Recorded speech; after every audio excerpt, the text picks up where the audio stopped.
sa aton mga tinda. Mga iloy kagamay sa kuluyan, karina, manindahan kita.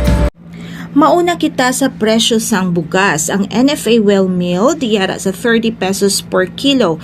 Sa imported commercial rice naman, ang special blue tag 50 pesos per kilo.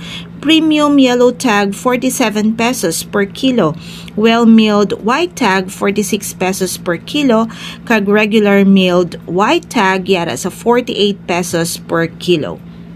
Sa local commercial rice, special blue tag 50 pesos per kilo, premium yellow tag 44 pesos per kilo, well-milled white tag 41 pesos and 50 centavos per kilo, kag regular milled white tag yara sa 38 pesos per kilo. Para naman sa presyo sang mais, ang yellow corn grain for feeds, 34 pesos per kilo. Yellow corn grits for feeds, yara sa 35 pesos per kilo.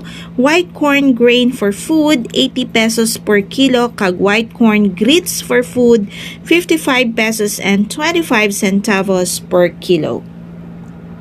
Sa presyo naman sa aton livestock and poultry, beef rump 330 pesos per kilo, beef brisket 278 and 75 centavos per kilo, pork ham or kasim yara sa 270 pesos per kilo. Pork belly o kunliempo 272 pesos and 50 centavos per kilo. Whole chicken commercial 205 pesos per kilo. Whole chicken native 325 pesos per head, kag ang chicken egg yara sa 7 pesos per piece. Para naman sa presyo sang aton uga or dried fish, daing nga galunggong 280 pesos per kilo, labahita 317 pesos and 50 centavos per kilo, dilis 450 pesos per kilo, tuyo salinas 240 pesos per kilo, kag tuyo tamban 160 pesos per kilo.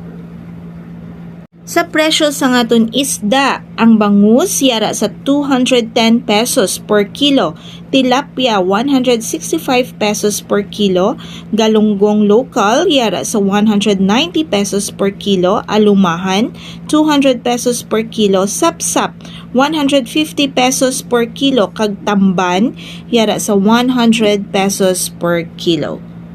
Sa presyo naman sa aton highland vegetables or pang chop suey, cabbage 90 pesos per kilo, carrots 135 pesos per kilo, habichuelas 95 pesos per kilo, white potato 92 pesos and 50 centavos per kilo, petchay 85 pesos per kilo, sayote yara sa 44 pesos per kilo, cauliflower 250 pesos per kilo, broccoli 275 pesos per kilo, lettuce yara sa 215 pesos per kilo, kag cucumber 60 pesos per kilo.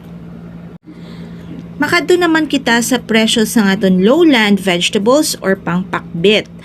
Ampalaya 80 pesos per kilo, sitaw 60 pesos per kilo, petchay native yara sa 120 pesos per kilo, squash 40 pesos per kilo, eggplant 80 pesos per kilo, tomato 76 pesos and 25 centavos per kilo, ang radish yara sa 80 pesos per kilo, okra 50 pesos per kilo, mung bean 90 pesos per kilo, kag peanut 112 pesos and 50 centavos per kilo. Para naman sa aton nga root crops, sweet potato 47 pesos and 50 centavos per kilo, cassava fresh 23 pesos and 75 centavos per kilo, kag ang taro gabi yara sa 45 pesos per kilo. Sa presyo naman sa aton nga prutas, kalamansi 60 pesos per kilo, banana lakatan 75 pesos per kilo, ang latundan 50 pesos per kilo, saba 35 pesos per kilo. Para naman sa presyo sang papaya, 60 pesos per kilo, kag mango 160 pesos per kilo.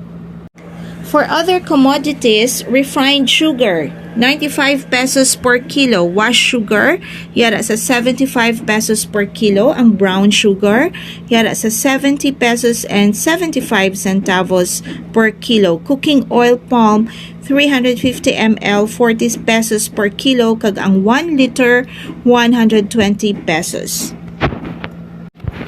Makadto naman kita sa presyo sa aton nga spices or panggisa. Ang red onion yara sa 142 pesos and 50 centavos per kilo. Ang red onion imported 145 pesos per kilo. White onion local 123 pesos and 75 centavos per kilo. Ang imported 145 pesos per kilo. Garlic imported 120 pesos per kilo. Garlic native 120 pesos per kilo. Ginger o kunluya yara sa 100 pesos per kilo. Chili nga labuyo yara sa 245 pesos per kilo. Hot pepper 180 pesos per kilo. Ang sweet pepper 250 pesos per kilo. Kag amo ini ang mga presyo sa aton nga merkado.